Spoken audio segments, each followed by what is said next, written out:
আবার কাবা ভাঙতে এলে পাঠাওয়া বাবিল, দাও খোদা দাও আমায় আবার উমার দারাজ দিল। সুবহানাল্লাহ বলেন।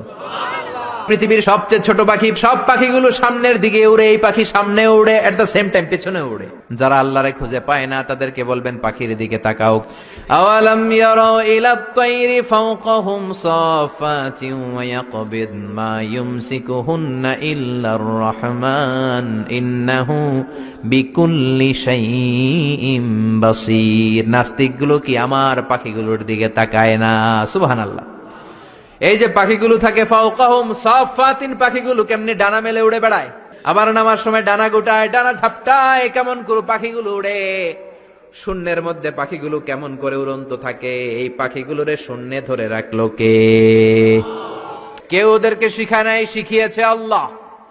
আল্লাহ বললেন পাখির দিকে তাকাও। আওয়ালাম ইয়ারাউ ইলাত তায়র, কারণ পাখির মধ্যে নিদর্শন আছে না নাই?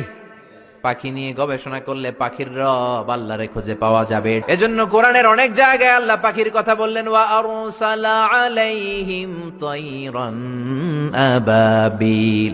আবাবিল পাখি দিয়ে আল্লাহ আব্রাহারে শেষ করলেন। এরপর সাইয়েদনা সুলাইমান আলাইহিস সালামের একটা পাখি ছিল, নাম কি?